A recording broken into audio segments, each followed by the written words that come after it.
C'est une assurance souscrite par l'employeur au profit de ses salariés pour les protéger face aux conséquences d'une maladie ou d'un accident grave entraînant une impossibilité de travailler. Elle intervient en complément des dispositifs de protection dits obligatoires prévus par la sécurité sociale et du maintien de salaire opéré par l'employeur en cas d'arrêt maladie ou d'accident.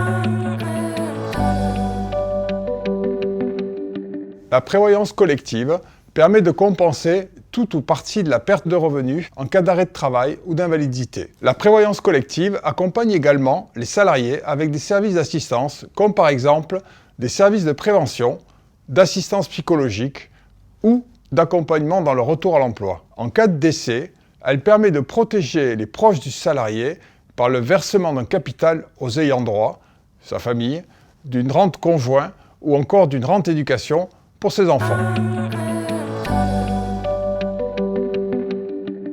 La complémentaire santé permet de compléter le remboursement de la sécurité sociale, notamment sur les frais de soins et d'hospitalisation. La prévoyance permet quant à elle de compenser les pertes de revenus consécutives à une maladie ou un accident, entraînant des risques d'incapacité de travail, d'invalidité, de dépendance et de décès. De plus, la complémentaire santé est obligatoire pour tous les employeurs, alors que la prévoyance collective n'est pas généralisée.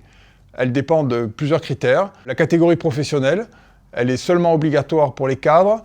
La convention collective, qui peut prévoir une couverture prévoyance obligatoire plus ou moins étendue, notamment pour les non-cadres, et la décision éventuelle de l'employeur.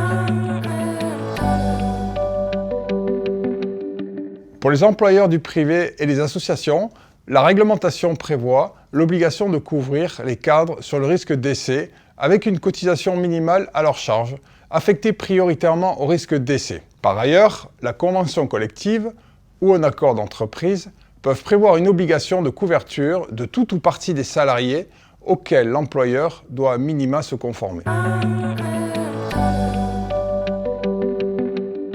Pour le salarié couvert, la prévoyance collective permet de protéger son niveau de vie et celui de sa famille en cas d'aléa grave de la vie.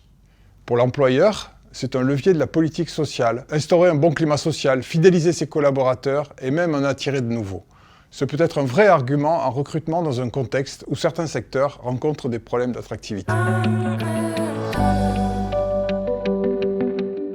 Elle est très souvent cofinancée entre l'employeur et le salarié selon les modalités définies dans le cadre d'une négociation avec les partenaires sociaux. L'employeur assume généralement au moins 50% du financement, sauf pour le 1,50% des cadres, qui est complètement à sa charge. Le comité social d'entreprise peut également financer une partie des coûts. Les cotisations de l'employeur sont déductibles fiscalement et elles ne sont pas soumises à charges sociales.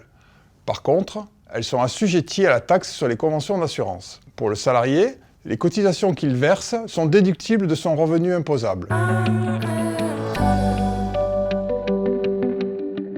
Le concept d'économie sociale et solidaire, dit ESS, désigne un ensemble de structures organisées sous forme de coopératives, mutuelles, associations ou fondations. Leur principe est d'avoir un fonctionnement interne et des activités qui sont fondées sur la solidarité et l'utilité sociale. Ces structures sont à but non lucratif et elles adoptent des méthodes de gestion démocratiques et participatives. Elles encadrent strictement l'utilisation des bénéfices qu'elles réalisent, le profit individuel est proscrit et les résultats sont réinvestis. Près de 9 associations sur 10 ont mis en place ou comptent mettre en place prochainement des actions de prévoyance.